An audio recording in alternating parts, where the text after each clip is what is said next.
पहा, fibre optic communication मधला 5वा लेसन आहे फायबर ऑप्टिकल स्प्लायसिंग.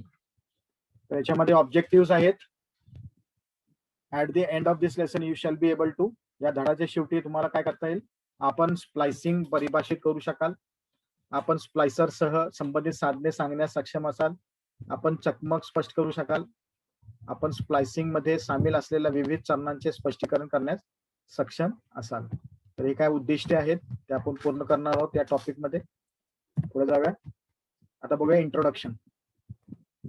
आता या इंट्रोडक्शन मध्ये काय केलंय की स्प्लायसिंग म्हणजे काय, तर स्प्लायसिंग म्हणजेच काय, तर आता ऍक्च्युली काय की याच्यामध्ये तुमचे जे आतापर्यंत जेवढं आपण फायबर ऑप्टिक्स त्याचे प्रकार कोणते कोणते सिंगल मोड मल्टी मोड हे बघितलं, याच्यातला जो मेन पार्ट जो आहे ज्याच्यात प्रकाश वाहून जाणार आहे तो म्हणजे तुमचा कोर.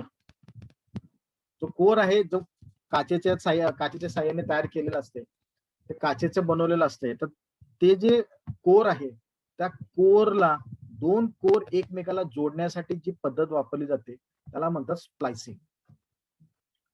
त्याच्यामध्ये दोन प्रकार असतात. एक असते फ्युजन स्प्लायसिंग आणि दुसरा असते मेकॅनिकल स्प्लायसिंग. आता ह्याच्यामध्ये बघा तुम्हाला हे एक दोन इलेक्ट्रोड दिसतात. हे दोन इलेक्ट्रोड्स आहेत आणि याच्यामध्ये जे असे दिसते की आर्क आहे, आर्क स्पार्क आहे, असा आर्क तयार केला जातो हे दोन इलेक्ट्रोड्सला. आणि हे जे खाली दिसते तुम्हाला हे तुमचा फायबर आहे. इथं हे दोन फायबर्स एकमेकाला जॉईंट मारण्यासाठी वरून असं एक हे दोन इलेक्ट्रोडच्या साह्याने इथं इलेक्ट्रिक आर्क तयार केला जातो. हे जसं इथं आर्क तयार झालाय बघा, असा आर्क इथं तयार केला जातो आणि हे दोन फायबर्स मधला जो कोर आहे त्याला तिथं जॉईंट मारलं जातं. त्या जॉईंटिंगलाच म्हणतात स्प्लायसिंग. आता तुम्ही प्रॅक्टिकल मध्ये गेला तर तुम्ही समजा एक लांब अंतरापर्यंत ओएफसी टाकलेला असेल तर जिथं जिथं जॉईंट्स असतील तिथं काय काय समजा तिथं तुटलेलं असेल तर ते जॉईंट्स तुटलेले असतील तर तुम्हाला तिथं स्प्लायसिंग करावंच लागणार आहे. तर ते स्प्लायसिंग करण्यासाठी तुम्हाला कुशल कामगार लागणार आहे, स्किल्ड मॅन पॉवर लागणार आहे. नंतर तुम्ही समजा त्याचं स्लीव काढलेलं असेल, याच्या पुढचं जे आवरण असते, वरती जे आवरण असते क्लॅडिंग असते, त्याच्यावरती बफर असतात, आउटर जॅकेट असते, ते तुम्हाला काढण्यासाठी वायर स्ट्रिपर सारखाच फायबर स्ट्रिपर असते. ते काढल्यानंतर त्या फायबरवर काहीतरी जेल असते, ते जेल पुसून काढायचं असते. पुसून काढण्यासाठी तुम्हाला काय लागते, तर तुम्हाला आयसोप्रोफाईल अल्कोहोल लागेल, टिश्यू पेपर्स लागेल. आता हे मी तुम्हाला हे थेरेटिकल सांगतोय, आता तुम्हाला हे प्रॅक्टिकली पण दाखवणार आहे की एक्झॅक्टली हे सगळ्या गोष्टी कसे स्टेप बाय स्टेप घडतात. तर हे फक्त थोडंसं इंट्रोडक्शन म्हणून तुम्हाला दाखवते की नक्की स्प्लायसिंग म्हणजे काय. तर सिंपल तुम्हाला सांगितलं तुम्हाला की बाबा स्प्लायसिंग ऍक्च्युली म्हणजे काय की दोन जे कोर असतात त्या कोरना जोडण्यासाठी जी पद्धत वापरली जाते त्याला म्हणतात स्प्लायसिंग. आणि पद्धत वापरण्यासाठी पण वेगवेगळी पद्धत आहे, मराठीमध्ये आहे.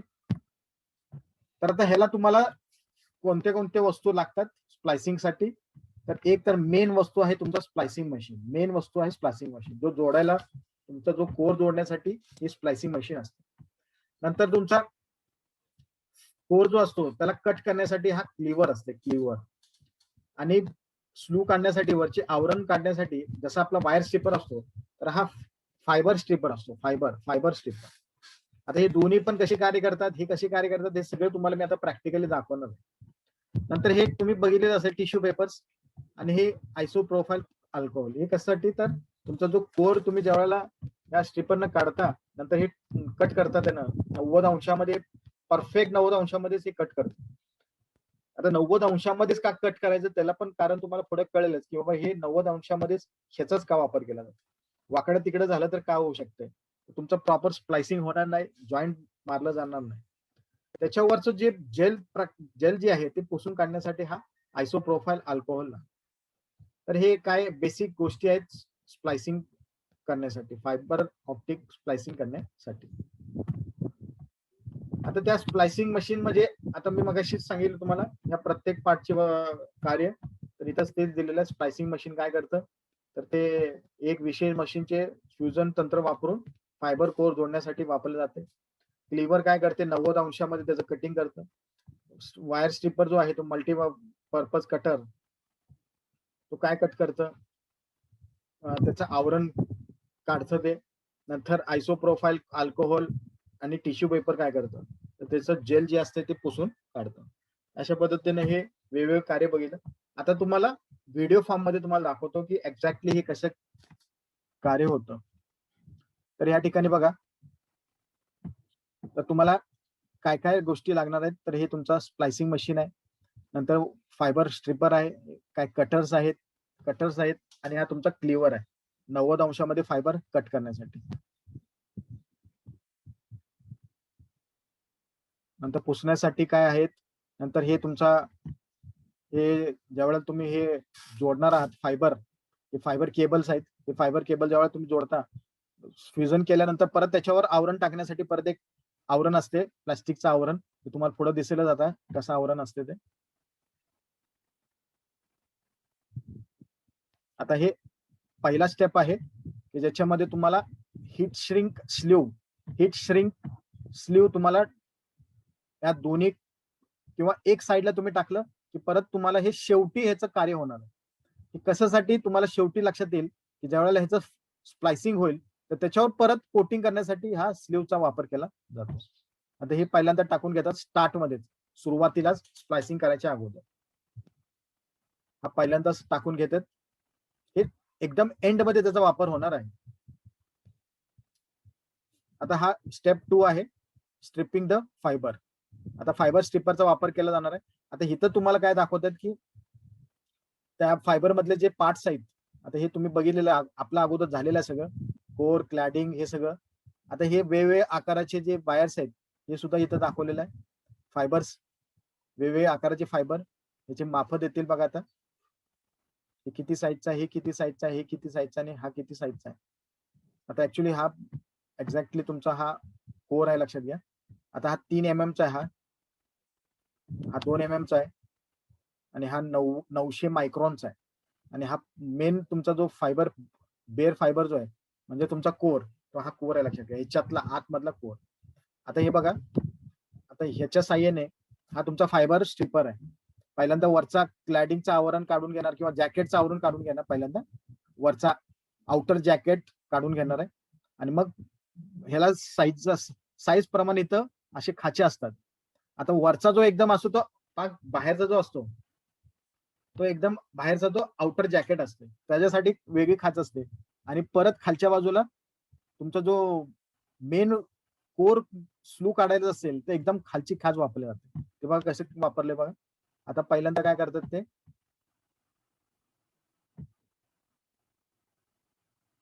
तर दाखवले बघा.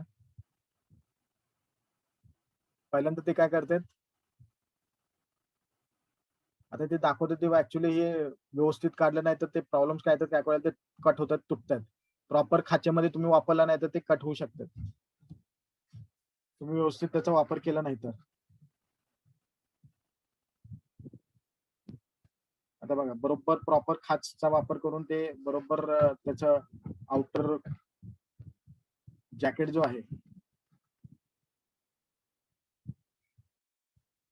आता हा तुमचा जो दिसत असेल बघा, हा तुम्हाला दिसत असेल, हा प्रॉपर कोर आहे. तो कोर आता बरोबर त्यांनी काढलाय. आता स्टेप 3, क्लिनिंग द फायबर. आता तुमचा जो कोर काढलाय बरोबर, हा जो कोर आहे त्याला बघा टिश्यू पेपरच्या साईने ते पुसून घेत आहे. सॉरी. आता बघा हे पुसून घेत आहेत. त्याला बोट काही सुद्धा लावायचं नाही आहे, लक्षात घ्या, कारण तुम्ही बोट बीट लावला तर सगळं प्रॉब्लेम येणार आहे. त्याला कुठल्याही प्रकारचं, फक्त मागच्या बाजूला तुम्ही त्या आउटर जॅकेटला फक्त धरू शकता, इथं त्या कोरला कुठल्याही प्रकारचं बोट लावायचं नाही. चौथा स्टेप आहे cleaning the fibre. Cleaver the fibre. आता इथं तुम्ही बरोबर 90 अंशामध्ये कट. आता हा क्लिव्हर आहे, लक्षात घ्या, मगाशी तुम्ही बघितलं ना क्लिव्हर, तर हा क्लिव्हर आहे. तर बरोबर हा फायबर इथं बरोबर ठेवायचा आहे आणि हे 90 अंशामध्ये बरोबर ह्याला कट करणार आहे. तर हे बरोबर फायबर वायर असे ठेवले आणि जो कोर आहे तो इथं पुढे आणलाय. इथं बघा पुढच्या बाजूला बघा, इथं आणलंय.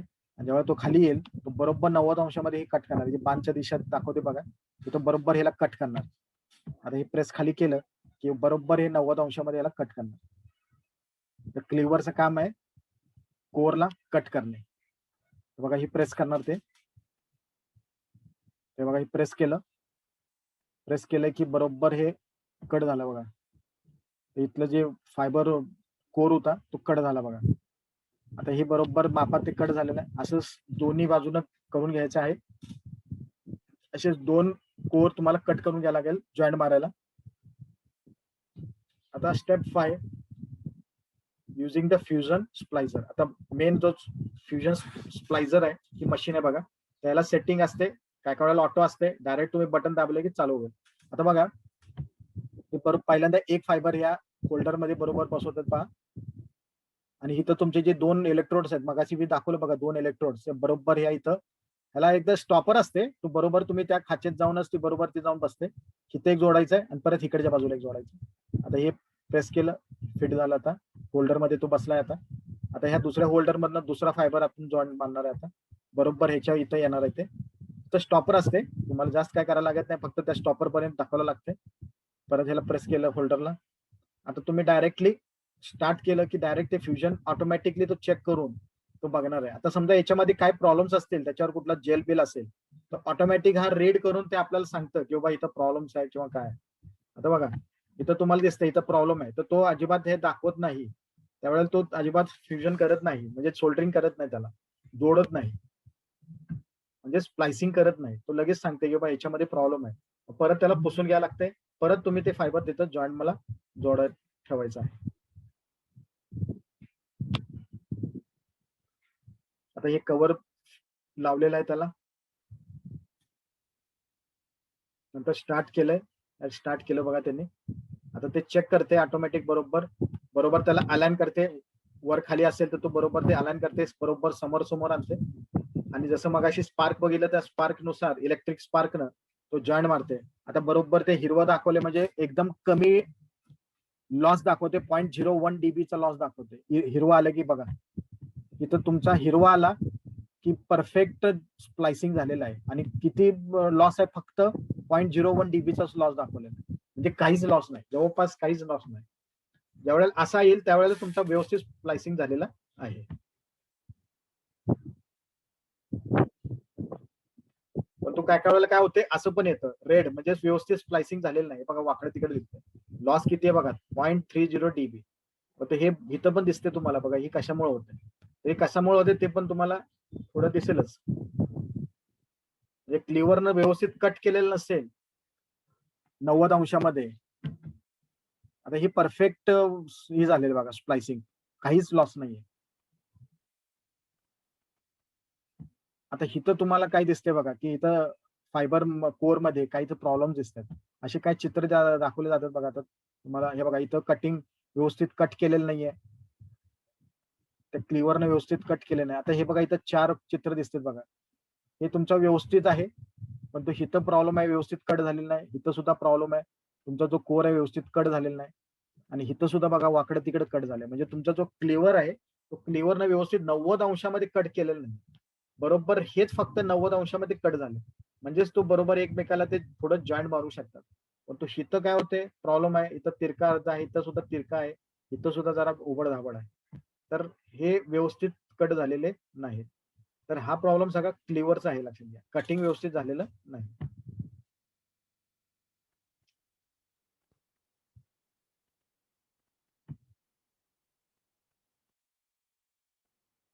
तिथं दिसतेच गुड क्लिव्स, मगाशी मी सांगितलं, अनक्लिव्ड. आता स्टेप 6, आता बघा शेवटचा जो पार्ट आहे तो आता त्याचा उपयोग होणार आहे बघा. जो आपण स्लीव वापरलेला आतमध्ये बरोबर अगोदर सुरुवातीला बघून घेतलेला, आता त्याचा वापर बघा कसं केला जातं. आता हा जो ह्याला अजिबात आता बोट लावायचं नाही, व्यवस्थित त्याला काढायचं आहे. आता ह्याला बरोबर त्याच्यावर तो स्लू आणायचा आहे बघा, हा मगाशी सुरुवातीला जो टाकलेला तो स्लू बरोबर त्याच्यावर आणायचा, परत त्याला आवरण देण्यासाठी. आणि मग ह्याला या हीटर मध्ये टाकायचं. आता हे हीटर आहे, लक्षात घ्या पुढचं. तर तो काय करणार आहे, प्लास्टिकचं असतं, हे गरम करून परत त्याला पॅक करतो. हीटरच्या साह्याने ते पॅक करतो, जसं आपण लॅमिनेशन करतो त्या पद्धतीने ह्याच्यावरचा हा आवरण पॅक होणार आहे. हे सगळं ऑटोमॅटिक होतं, ऑटो सेट मध्ये ते ऑटो मध्ये सगळं करून बरोबर गरम करून ते एकदम. आता हे सगळं कव्हर बिवर पॅक करून ठेवायचं आहे. थोड्या वेळानं तो एकदम पॅक होऊन तयार होणार आहे. ते बघा हे गरम होतंय, ते प्लास्टिक वितळून ते बरोबर त्याचं आवरण पॅक करून घेणार आहे.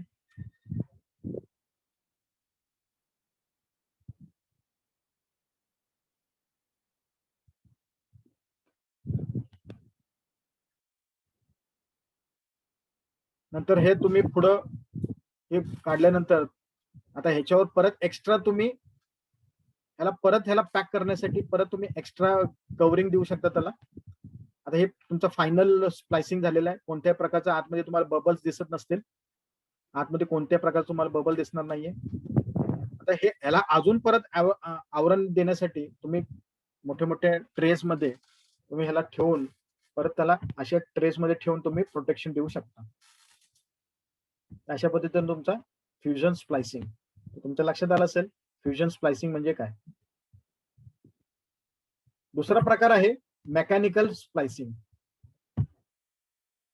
आता मेकॅनिकल स्प्लायसिंग म्हणजे काय. मेकॅनिकल स्प्लायसिंग म्हणजे हा होल्डर असते, दोन फायबरना एकत्र जोडण्यासाठी हा होल्डर असते, मेकॅनिकल होल्डर. याच्यामध्येच तुमचं स्प्लायसिंग होतं. लक्षात, इथं कोणत्याही प्रकारचा सप्लाय विप्लाय काही सुद्धा लागत नाही, आर्क वेल्डिंग लागत नाही, स्पार्क लागत नाही, काही लागत नाही. फक्त दोन फायबर्स फक्त समोर समोर ठेवायचं आणि ह्या क्लिप मध्ये फक्त फिट करून टाकायचं.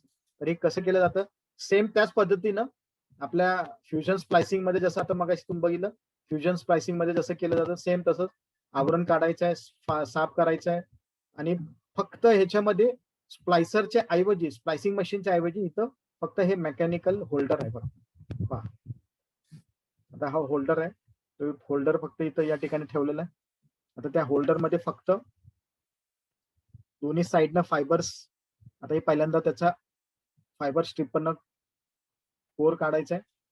आता हे कोर काढलेला आहे, कोर दिसते बघा, फायबर कोर. आता ह्याला बघा अल्कोहोलचा वापर करून पेपर टिश्यूनं साफ करून घेत आहेत बघा, त्याला अजिबात बोट लावायचं नाही याला.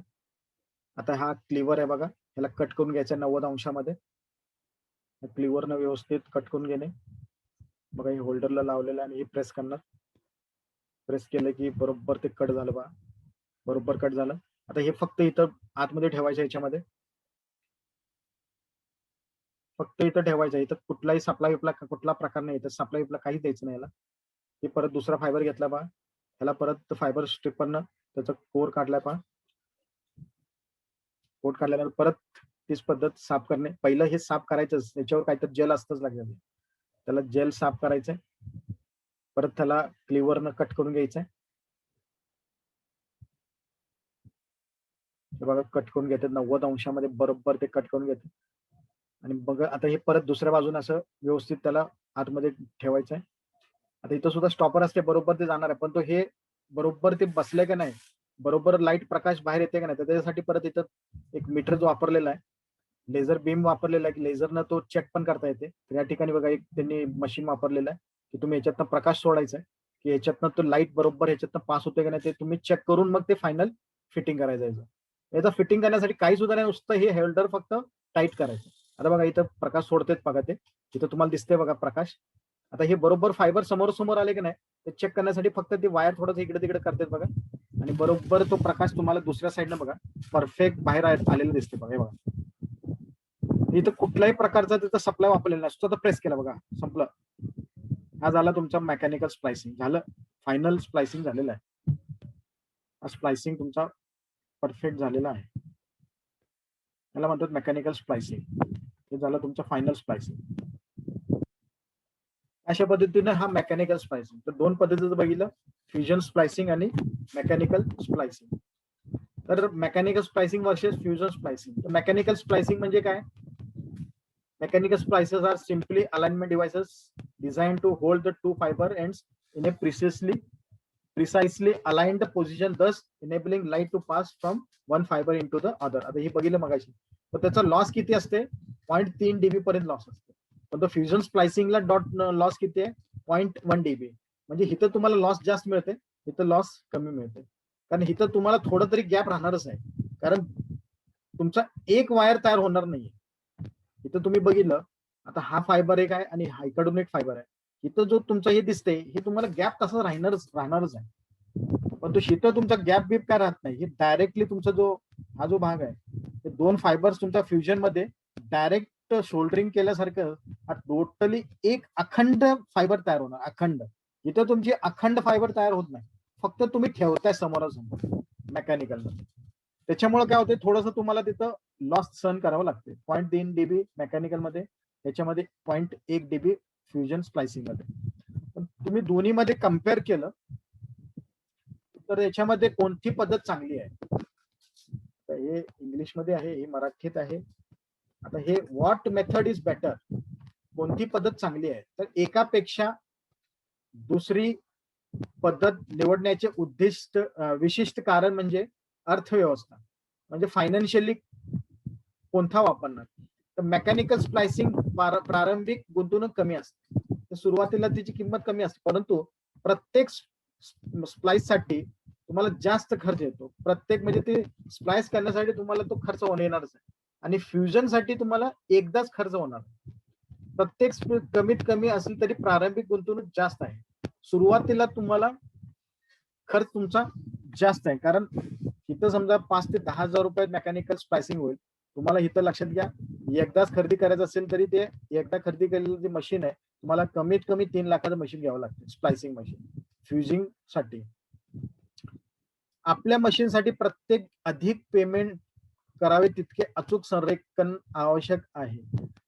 म्हणजेच तुम्हाला अलाइनमेंट व्यवस्थित पाहिजे असेल तर तुम्हाला फ्युजन याच्यामध्येच तुम्हाला जास्त प्रमाणात अलाइनमेंट व्यवस्थित मिळणार आहे.